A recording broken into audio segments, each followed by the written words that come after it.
Brasília. Entrevista. E a gente está recebendo aqui nos nossos estúdios, nossos novos estúdios da Nova Brasil FM, Valdir Oliveira, ele que é superintendente do Sebrae DF, gentilmente atendeu o nosso convite para conversar um pouco sobre o que foi feito durante esses mais de 10 anos à frente da superintendência do Sebrae e sobre o que vai ser feito daqui em diante. Valdir, bom dia, bem-vindo. Bom dia, muito obrigado pelo convite, pela oportunidade, é muito bom estar aqui conversando com as pessoas, fechar um ciclo. Tem suas dificuldades, mas também tem suas alegrias quando a gente vê os resultados apresentados. Então, é um novo momento, né? Foram 12 anos, Valdir?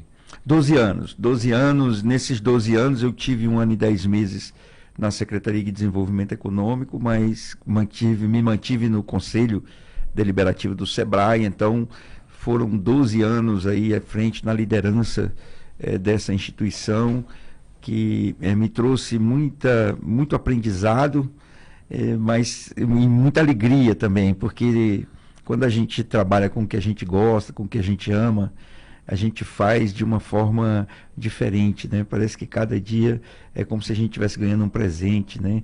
É um prazer, assim, uma coisa maravilhosa trabalhar com o que gosta. E foram 12 anos na minha vida muito, muito bons, dedicados ao nosso empreendedorismo, aquilo que eu acredito, que eu confio. Então foram 12 anos muito felizes. Quando que você chegou a Brasília? Você é do Ceará, isso, né, Valdir? Isso, eu cheguei adolescente aqui, Diego. Eu cheguei às 10h30 da manhã do dia 27 de julho de 1982. Olha aí. Meu pai veio transferido e nós viemos, somos 3 irmãos, e nós viemos para Brasília. Eu peguei ali o finalzinho do governo militar e peguei a fase do rock. Então as pessoas me perguntam, foi a primeira vez que eu peguei um avião. Nunca tinha pego um avião na vida, foi a primeira vez que eu tinha saído VASP, do meu você estado. Lembra? Você vai lembrar se foi VASP, VARG, Transbrasil? Foi VASP. Foi VASP. Aquela ideia de baixar aquela bandejinha, eu já tinha ouvido falar, mas eu vi no avião pela primeira vez.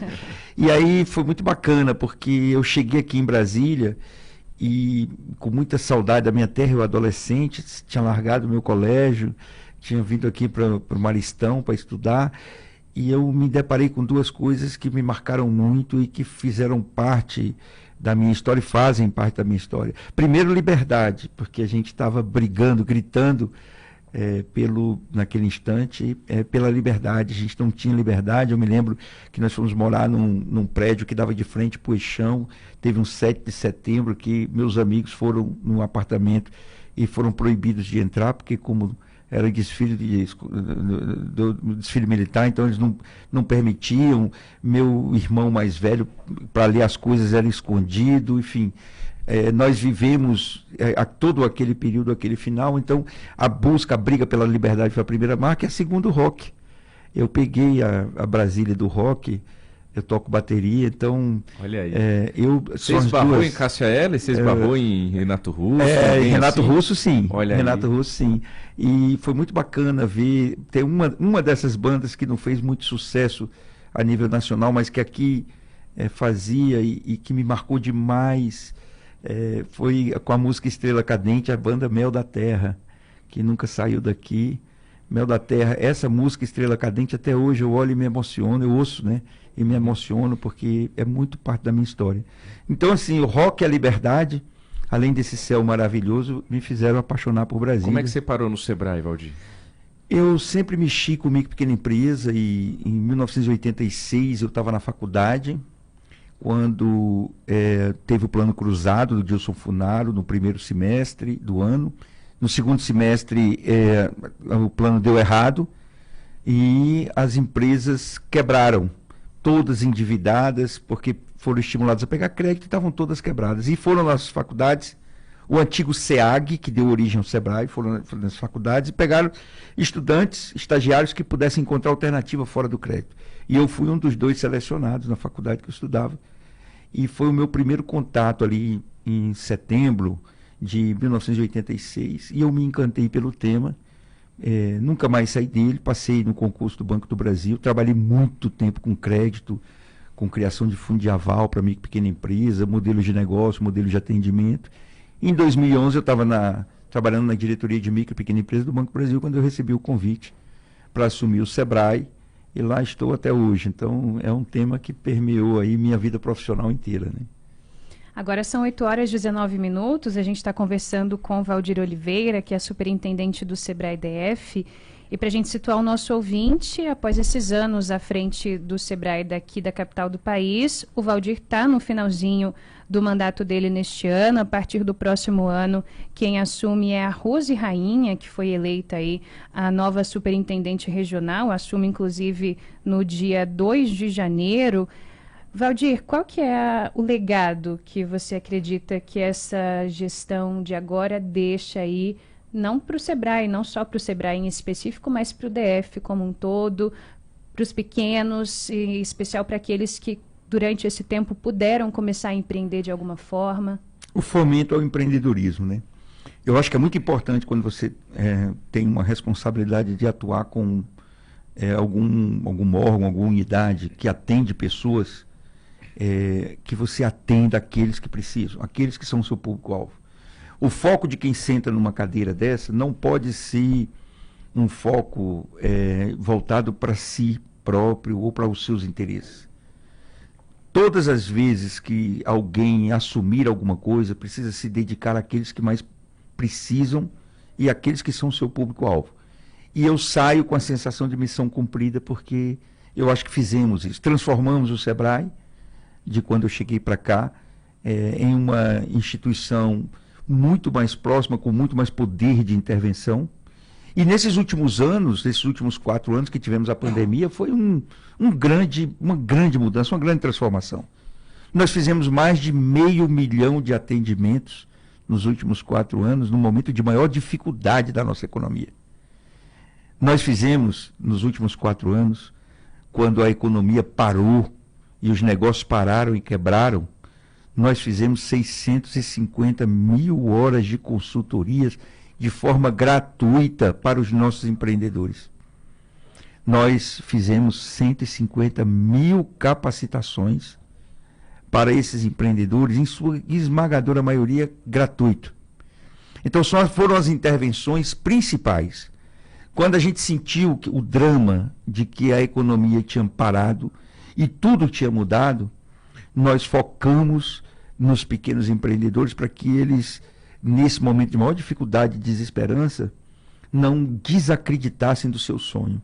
E nós dedicamos toda a nossa força e conseguimos alcançar. São números históricos nunca alcançados pelo Sebrae. Mas tem uma coisa que mais me orgulha, é que nós não esquecemos a próxima geração. Porque não adianta cuidar dos empreendedores que estão hoje, se a gente não cuidar daqueles que vão tratar a economia, fazer a economia, fazer a Brasília empreendedora do futuro que a gente espera. Então, nós atuamos fortemente na educação empreendedora, fizemos a prioridade da educação empreendedora. E aí fomos nas escolas públicas. Fizemos um trabalho intenso quando essas crianças estavam em casa, pandemia, muitas numa situação de vulnerabilidade familiar. Quando você junta desesperança com a imaturidade, é um perigo para o crime, para o desvio. Então, nós não largamos a mão dessas crianças. E alcançamos um número histórico. Nós fizemos 450 mil capacitações com as nossas crianças. E capacitações que levam para o despertar do empreendedorismo, para mostrar a elas que existe futuro, sim. Que se às vezes tem vulnerabilidades em casa, dificuldades em casa, se às vezes o ambiente não é um ambiente propício que leve ela a acreditar no seu sonho, mas a gente acreditava. E a gente começou a mostrar pessoas que davam certo, fazer com que elas encontrassem empresários de sucesso para contar as vitórias. Trouxemos o Zico algumas vezes para contar a história de vida dele, que foi de escola pública, que depois foi capitão da seleção brasileira e foi um grande ídolo do futebol. De forma que essas crianças, e eu me emocionei quando eu li algumas cartas dessas crianças, que elas escreveram para o Zico, por exemplo. Quando eu vou nas feiras, que eu vejo crianças de 10, 12 anos fazendo seus produtos, vendendo esses produtos e decidindo o que vão fazer com esse dinheiro. Quando eu vejo isso, eu vejo que a Brasília empreendedora, que foi sonho de Juscelino Kubitschek, pode se tornar realidade. É só a gente tratar com seriedade as nossas missões e é só a gente dedicar para aqueles que precisam. Porque esse é o grande problema que a gente tem. É a falta de empatia com quem assume lideranças, com quem assume unidades, que estão ali para atender pessoas.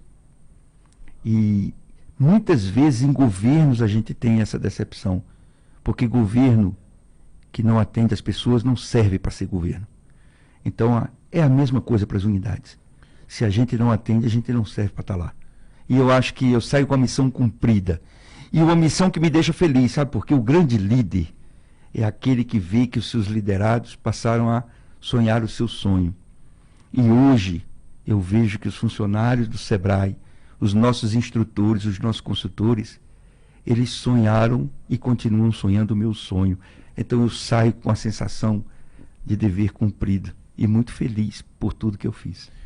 8h25 no Nova Manhã Brasília. Você acompanha com a gente aqui uma entrevista ao vivo em nossos estúdios com o Valdir Oliveira, superintendente do SEBRAE DF, que está finalizando o seu mandato, a sua gestão à frente da instituição. No próximo dia 2 de janeiro, a Rose Rainha assume como primeira mulher a assumir o comando desse órgão voltado ao incentivo e apoio de micro e pequenas empresas. Valdir, eu o entrevistei inúmeras vezes nesses 12 anos aqui, e eu acredito que, sei lá, 80%, 90% das nossas entrevistas eram sobre o emprego em Brasília, sobre a economia local, e a gente falou muito sobre essa questão da estabilidade, do serviço público como principal força motriz da cidade. A gente sempre tinha uma visão crítica, eu e você, em relação a isso, nessas nossas conversas. Você chega ao final desse mandato do SEBRAE ciente de que a gente deu alguns passos em relação à diversificação de oportunidades para o jovem brasiliense? Com certeza, até porque essa dinâmica com a própria pandemia, ela obrigou as pessoas a se reinventarem.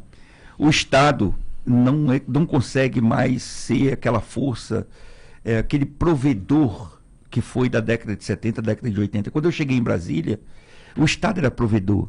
Ele provia saúde, educação, tudo. Ele dava tudo pra gente, inclusive os empregos. Isso, nem tinha concurso, claro. Né? Então tinha tudo era à disposição, era o Estado que nos sustentava. E ele era, em cima disso, a grande referência para a nossa vida. Esse Estado não existe mais. Essa Brasília dos anos 80, que eu vivi, ela não existe mais. Então, as pessoas passaram a se adaptar.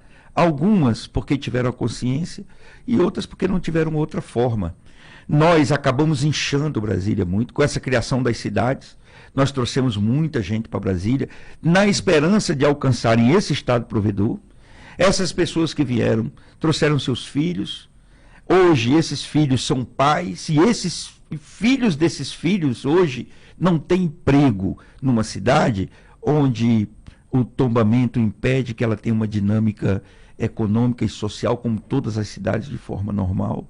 Onde ela tem essa renda per capita que vocês acabaram de dizer, mas tem um fosso enorme, porque temos pessoas passando fome no Distrito Federal, onde a nossa cultura fez com que a formação do nosso povo fosse um povo que continua esperando esse Estado provedor. E aí eles acabam valorizando aqueles que têm muito dinheiro, muito recurso, porque é essa a referência dessas pessoas aonde elas querem chegar. E elas precisam entender que Brasília tem que ser reconstruída. A Brasília que foi criada na década de 60, 70, 80, não tem jeito mais, ela não volta mais, porque não tem como sustentar. Nós precisamos ter uma dinâmica de uma cidade normal. E essas pessoas têm que ter esperança de ter empregos, de ter atividades econômicas. Ou o empreendedorismo entra definitivamente na nossa matriz econômica, ou esquece, Brasília vai explodir, lamentavelmente. Agora são 8h28, quase caminhando para a hora do nosso intervalo. Valdir, queria saber um pouco então do futuro. O que você está projetando para o próximo ano ou para os próximos anos? Quais são os projetos a serem desenvolvidos a partir de agora, especialmente levando em consideração toda essa bagagem adquirida no SEBRAE? As pessoas têm me perguntado, Valdir, e agora, né? Resumindo a pergunta, e agora? tive a honra de trabalhar com o ex-governador Rodrigo Hollenberg, de quem sou amigo e um grande admirador. Poucos homens públicos eu conheci com a sensibilidade social e com a sensibilidade política que tem Rodrigo Hollenberg. E ele me disse uma frase uma vez, quando ele me convidou para ser secretário de Desenvolvimento Econômico, que eu nunca esqueci. E que agora eu quero dizer em homenagem a ele, Rodrigo Hollenberg. Ele está nos ouvindo. E ele me dizia: Valdir, quem não vive para servir, não serve para viver. Está na hora de você retribuir para Brasília tudo que ela lhe deu. Brasília me deu uma família maravilhosa, tenho uma mulher e 3 filhos. Já daqui a pouco vou caminhar para netos. Então, me deu uma família maravilhosa. Brasília me deu uma formação profissional extraordinária, oportunidades de ter uma formação profissional que me trouxe até aqui, que me fez conquistar muita coisa na minha vida. Brasília me deu amigos maravilhosos, com quem eu aprendi muito, que me apoiaram em horas importantes, que tivemos cumplicidade de projetos e de muitas ideias. E Brasília fez com que eu realizasse os meus sonhos. Então está na hora de eu retribuir para ajudar a Brasília a realizar o sonho dela. E vai ser essa minha dedicação. Tem uma música do Fernando Brant, que Milton Nascimento eternizou, acho que chama Encontros e Despedidas, uma coisa assim, que ele diz que o mesmo trem que chega na estação é o trem que continua para a próxima jornada.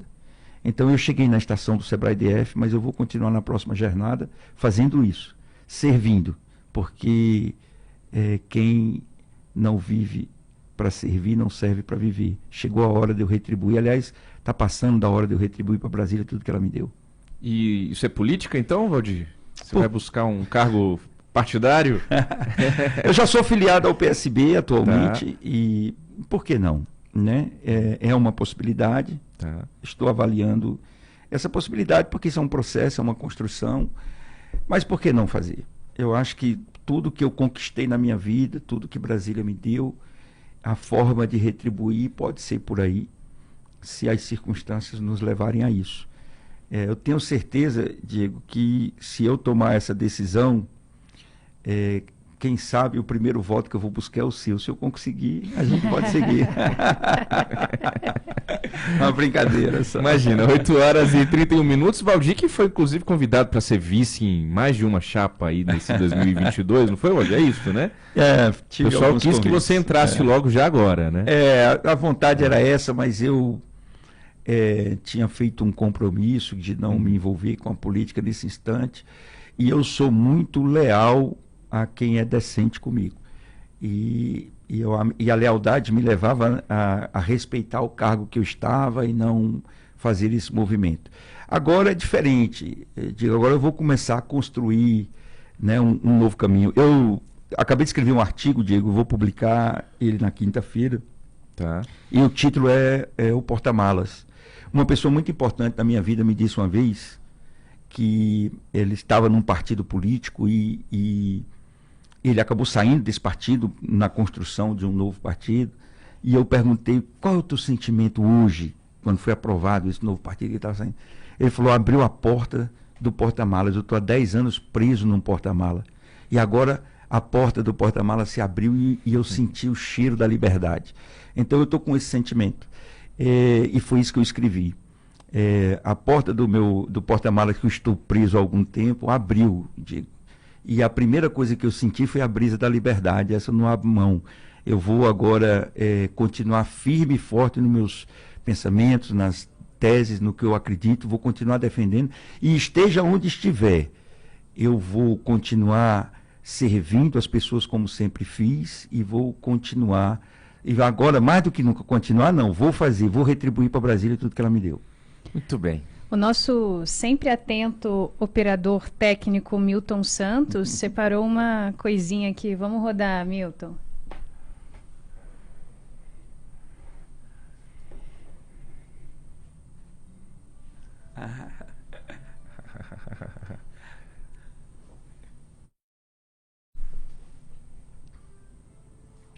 Te lembra alguma coisa, Valdir? Estamos arrancando lágrimas aqui do Valdir Oliveira nos estúdios da Nova Brasil FM.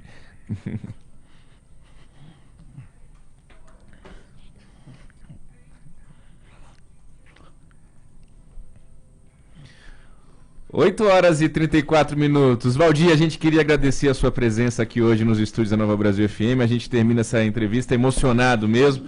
Queria te agradecer, assim, ouso agradecer em nome de Brasília por todo o seu serviço prestado aí à frente de uma instituição que não é uma instituição qualquer, é o Sebrae, que faz a diferença na vida de tanta gente. Obrigado por ter vindo, obrigado por essas lágrimas que você derrama aqui agora com a gente também, né? Qualquer homem público que tem essa grandeza de se emocionar numa entrevista jornalística, não. Obrigado, Diego. É um pouco disso, eu sou por emoção, né? Eu sou assim, sempre fui. Essa é um pouco da minha história, de tudo que representou, enfim. E que Brasília continue acreditando nos seus sonhos, porque eu vou brigar por eles. Tá aí. Esse foi Valdir Oliveira, superintendente do Sebrae DF. Muito obrigada, Valdir, pela entrevista. Agora são 8h35, rápido intervalo. Aqui no Nova Manhã Brasília, na volta tem muito mais. Nova Manhã.